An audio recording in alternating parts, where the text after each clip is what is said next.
Delivery के बाद मैं जब भी अपने पेशेंट्स के राउंड्स लेने जाती हूँ तभी मैक्सिमम टाइम तो मैं यही ऑब्जर्व करती हूँ कि बाहर एकदम कड़कती गर्मी है और अपनी पेशेंट एकदम स्वेटर पहन के अपना सिर कपड़े से ढक के डिहाइड्रेट होके एकदम स्वेटिंग में अनकंफर्टेबल बैठी है। मेरे मैक्सिमम टाइम राउंड्स में तो उनको एक्सप्लेन करने में जाता है कि क्या मिथ है और क्या फैक्ट है। तो चलो आज मैं डॉक्टर ख्याति शाह दोषी 5 मिथ बस्टिंग फैक्ट्स आपको बताऊंगी। क्या सच है और क्या साइंटिफिकली बैक्ड है और क्या चीज़ शायद पहले के ज़माने में ही छोड़ देनी चाहिए। मिथ 1 तो यही है कि बाहर कड़कती गर्मी है और अपनी नई माँ ने स्वेटर पहना है, सॉक्स पहने हैं, पैर ढक के रखा है। क्यों? क्योंकि बाहर से अगर हवा अंदर चली गई पेट में तो शरीर एकदम फूक जाएगा। ये सरासर झूठ है। देखो, डिलीवरी के बाद हार्मोनल चेंजेस होते हैं जिसकी वजह से वैसे भी अपनी पेशेंट को ज़्यादा गर्मी होती है और अगर बाहर समर है तो एकदम अनकंफर्टेबल फील करेगी, उसको स्वेटिंग भी होगा, डिहाइड्रेशन भी होगा और तो और रैशेस भी होंगे। आई बिलीव वेदर अप्रोप्रिएट कपड़े पहनने चाहिए। हाँ, अगर विंटर्स चालू है तो आप ज़रूर स्वेटर पहन सकते हो, पर अगर समर चालू है तो ब्रीदेबल कॉटन फैब्रिक ही पहनना चाहिए। मिथ नंबर 2, बेबी को अगर शहद चटाया या तो मीठा पानी, ग्राइप वाटर ऐसा कुछ चटाया तो उसको ब्रेस्ट फीडिंग आ जाएगा। ये सरासर झूठ है और एक्चुअली बेबी के लिए डेंजरस भी है। देखो, शहद में कभी कभी हार्मफुल डेंजरस बैक्टीरिया होते हैं जो बेबी को एक बीमारी बॉटुलिनिज्म करके वो कराते हैं। देखो, बेबी को इनबिल्ट नेचुरली दूध खींचना आता है।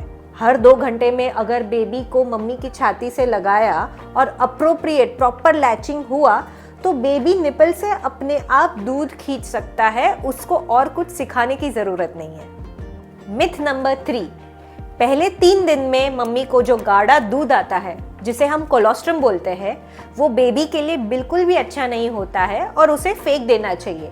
ये सरासर झूठ है। देखो, ये गाढ़ा दूध कोलोस्ट्रम को हम असली सोना, लिक्विड गोल्ड बोलते हैं। पता है क्यों? उसमें नेचुरली एंटीबॉडीज होते हैं जो बेबी को इम्यूनिटी बढ़ाने में मदद करते हैं, उससे इन्फेक्शंस को फाइट करने में भी मदद होता है। तो ये दूध बेबी को ज़रूर देना चाहिए, नहीं तो बेबी की इम्यूनिटी डाउन हो सकती है।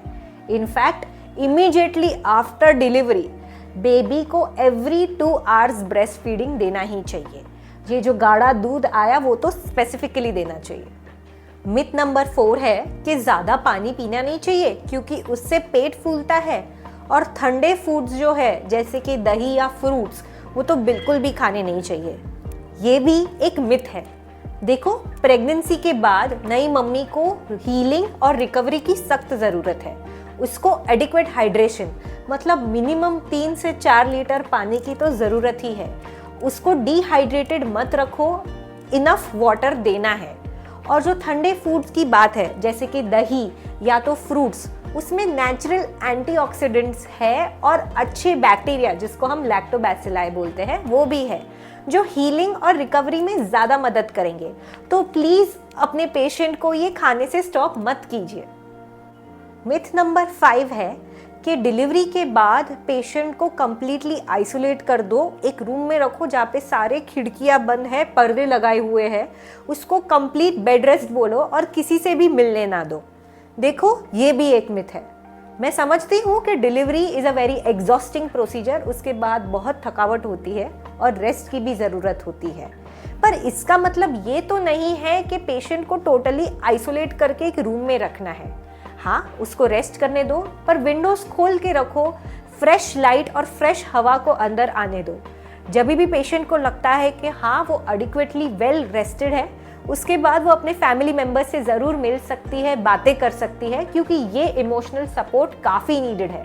अगर उसको अकेले रख दिया, बेड रेस्ट पे रख दिया, तो बहुत इमोशनली लो फील करेगी, उसकी रिकवरी में भी अड़चने आएगी और तो और वो ब्रेस्ट फीड भी बराबर से कर नहीं पाएगी। मैं समझती हूँ कि जो सारे मिथ्स हैं और अपने जो ट्रेडिशंस है वो पहले के ज़माने में मम्मी की देखभाल करने के लिए ही बने थे। अगर आपके कोई डाउट्स है तो कमेंट सेक्शन जरूर बताएं। सब्सक्राइब टू आवर चैनल अग्रज हॉस्पिटल TOG एक्सपर्ट्स। बाय।